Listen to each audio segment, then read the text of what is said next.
Hello and welcome to my channel. My name is Brooke. I'm the artist behind Punky Doodle Art, and I am going to be your tour guide today. So buckle in. We're going to do some fun stuff today. I think it's fun anyway. I don't know if you will, but yeah, I do. Today we're going to start a new sketchbook. These are the ELO sketchbooks, and I am obsessed with these. This is like my 5th one I've ever bought. The paper is very smooth. I like how they're constructed. They're just really good. I use them for a lot of different things. I've painted in these, used alcohol markers in these, ink, colored pencils, you name it. I've used it. And I was really excited to learn that they have a watercolor sketchbook out now. That's interesting. I had no idea they had that out, so I am going to have to go check that one out.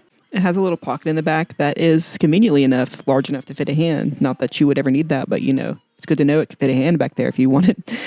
Speaking of hands, I want to beg you to overlook my finger because I smashed it the other day in the car door because it was cold outside and I didn't realize where my hand was when I shut the door because I could not feel it. So yeah, that's just going to have to be the state of things for like at least a month. I've heard it takes a long time for that to grow out, but here we go. Please do not judge me. I'm trying my best and my best is not that good. So anyway, we are not going to start our sketchbook on the first page because that is too scary, okay? And we're not going to start on the second page because that is also scary. So actually we're going to start it on the third page because I like the odds of having 2 extra chances in case I accidentally mess up the first page. It's always good to have a couple backups, am I right? Yes. Speaking of starting a sketchbook, why is it so important to have like a really good first page? I've posted about this topic before on TikTok and people are really passionate about starting it on the first page or not because some people are like, you're so stupid, you should be able to start a sketchbook on the first page. What a stupid problem to have.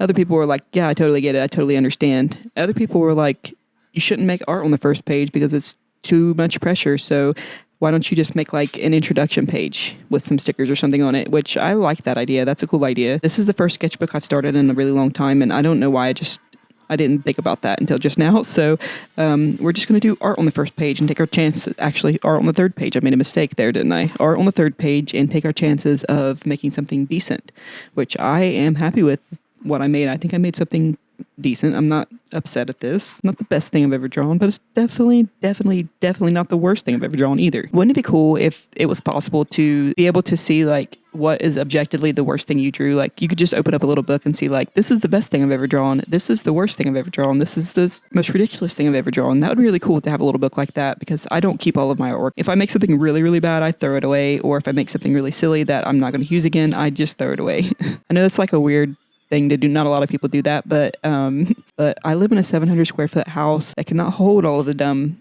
silly, goofy, bad art that I make. It's all right. I throw it away. It's fine. I guess all of that rambling is to say that I have no idea what the worst thing I've ever drawn is. So maybe I can't say this is not the worst thing I've ever drawn because I can't think of something specifically that's worse than this, you know. Anyway, I got this idea to draw this little cat with a fish in its mouth because I went onto Pinterest and immediately this picture of a cat was up there and it was so cute. I had to do it. I didn't actually reference an image of a cat with a fish in its mouth. I just took the idea of a cat holding a fish in its mouth, looking happy. And as the base of this sketchbook page, I decided to draw fish around because that fit the theme of a cat holding a fish. And I didn't want to draw a bunch of other random cats, so I wanted to draw a bunch of other random fish because I thought they could be a cool, colorful little addition to this page. And I was right. I really like the way that these fish came out. I think they're so cute and like dumb looking, which is my favorite. I love making little goofy characters. I swear, if I had a drawing that I didn't really like, but it looked goofy or dumb, it would instantly be redeemed. I would be able to forgive it and appreciate the drawing. I don't even try to like force it to look silly or goofy. It's just like my style at this point, I guess. Sometimes it looks goofy, sometimes it doesn't, but I always love when it does look goofy and dumb. So these fish definitely look goofy and dumb, so I like them a lot. I like them better than the cat. The cat is cute and all. I don't have anything bad to say about it really, but the fish are just the star of the show, in my opinion. I really think it's the way I draw the eyes. I love drawing eyes like that. They look so just like empty and it's just, I love it. As an aside, this is the first time I've used alcohol markers, Ohuhu markers specifically, in a really, really long time. I don't know why, but sometimes, every once in a while, every few months, I just like forget these are fun to use. And then I go on to painting a lot and I forget to use these, which is not very good. That's not very smart of me. I should use these more because they're really fun to use. I love the texture you can get if you don't do too many layers and you can see a little bit of splotchiness, which is my preference. I know that I could keep going and make it a solid color, but that's not my preference. I like to have a little bit of texture in my art, a lot of texture actually, because I am primarily a gouache painter, which is full of texture. The way I paint with gouache anyway, I put a lot of water in it and use it more like watercolor. So to go from like a really textured art style to a really smooth art style is kind of jarring. It's not really like something that I like to look at for my own artwork. While I do love others' artwork that have really smooth styles, it's not for me. It's not my style. I just feel like whenever I make art, it just has to be textured in a way. And I think that's one of the reasons why I struggle so much with digital art, because it's so smooth and like perfect looking. And while there are certain like texture packs or paper packs, brushes for Procreate, etc., it just never looks real enough for me, and it doesn't feel natural. I don't want to be too in control of like a watercolor texture, for example, because whenever you paint with gouache or watercolor with a lot of water in it, it kind of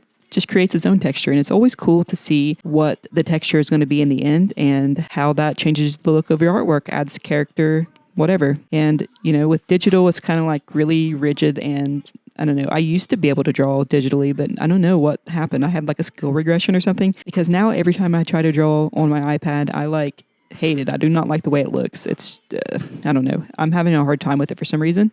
Anyone know any reasons why that might be? Because I would like to be able to use my iPad. It's an expensive paperweight, and I don't want that money to go to waste. Not only the fact that I spent a lot of money on the iPad, but I've spent so much money buying like brush packs and paper textures and stuff to try to emulate what it's really like to work in like a physical medium. So I don't know what it is. It's just not the same.